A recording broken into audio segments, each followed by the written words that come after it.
services. And of course, we have improved centers.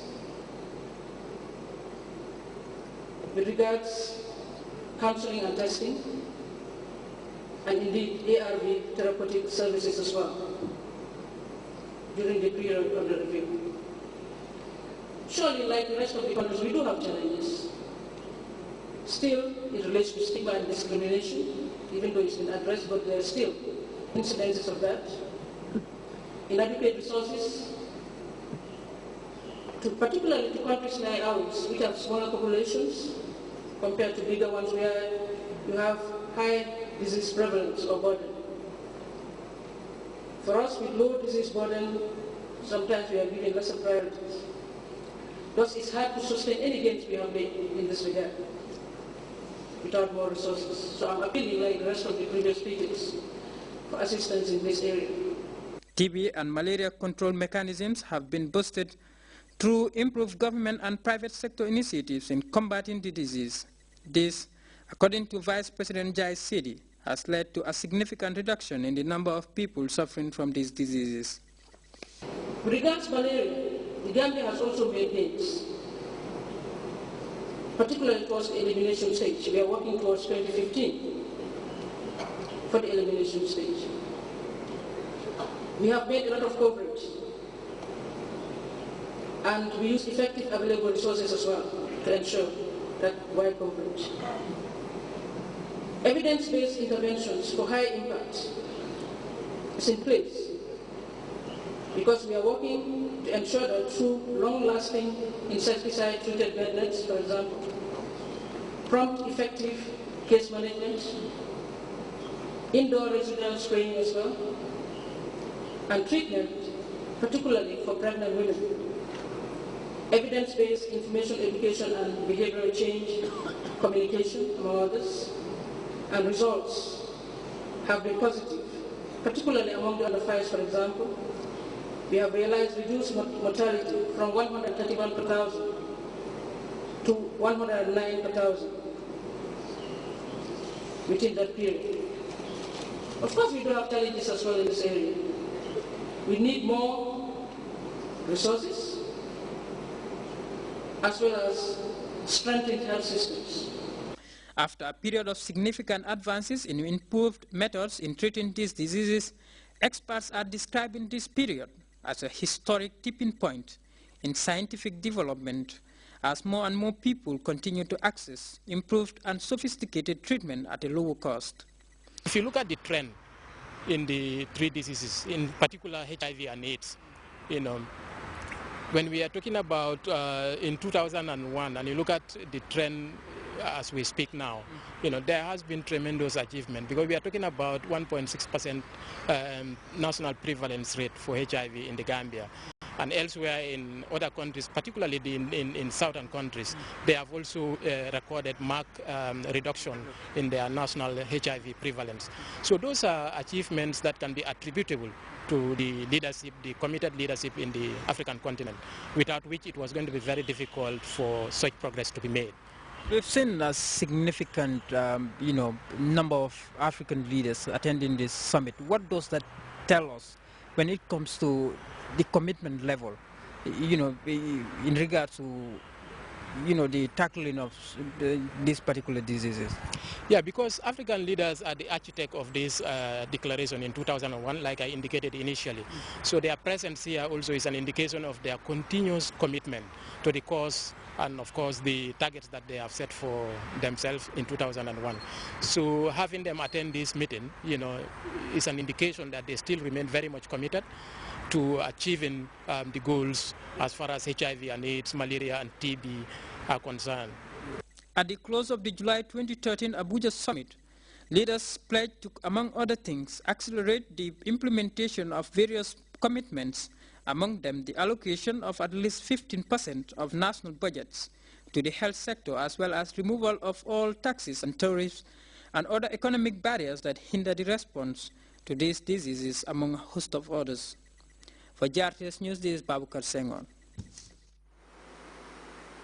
The general public is hereby informed that His Excellency the President of the Republic of the Gambia, GMRG, FAAICL, is pleased to declare Monday, 22nd July 2013, public holiday throughout the Gambia in observance of the 19th anniversary of the July 22nd.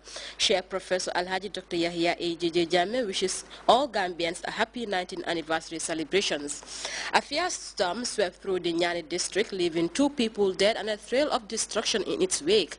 According to community leaders and residents, this was the worst storm they have ever seen.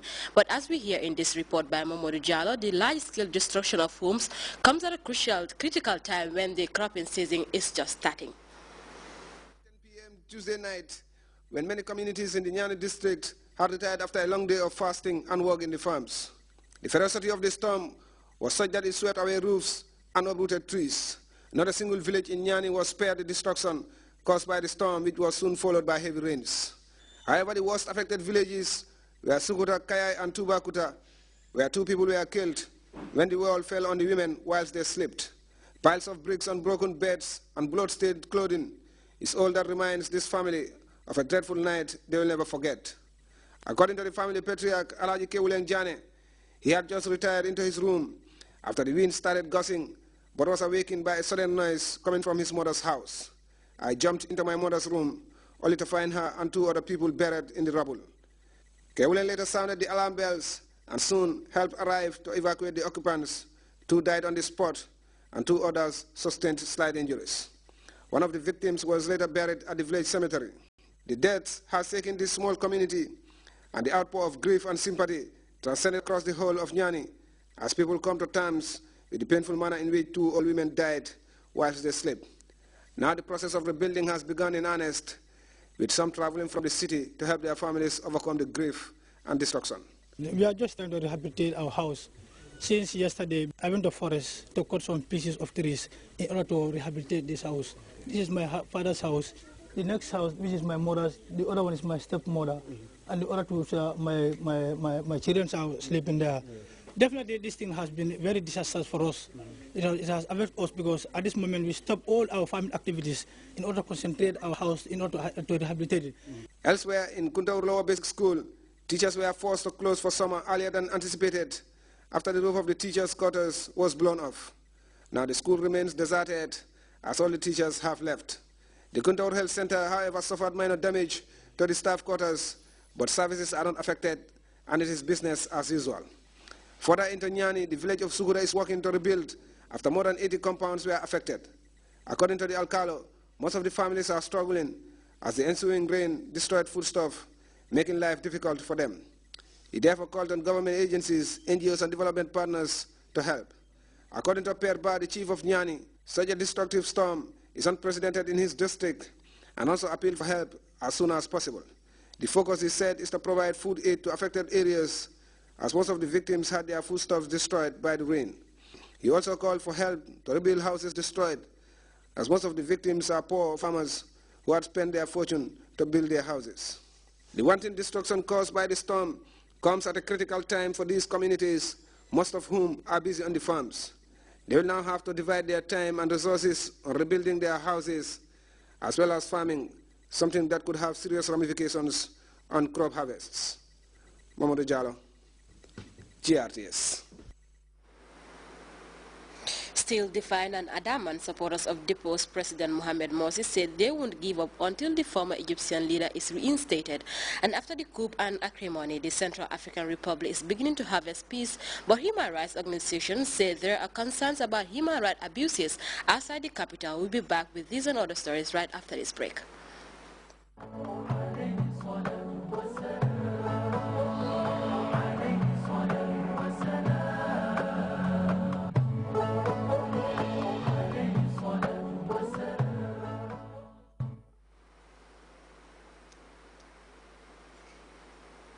Welcome back. 4 months after Seleka rebels overthrew Francois Bozizi in the Central African Republic capital, Bangui is experiencing some sort of normalcy. The rebels have been disarmed and residents are reassured that peace will reign. Now the rebels have departed. As we hear in this CFR report, the International Federation of Human Rights reveals that there is serious human rights abuse reportedly taking place on the outskirts of Bangui. 4 months after the coup d'etat in the Central African Republic, there is a precarious calm returning to the capital, Bangui. Former Seleka rebels that took control of the town after they overthrew President Francois Bozizé have been disarmed.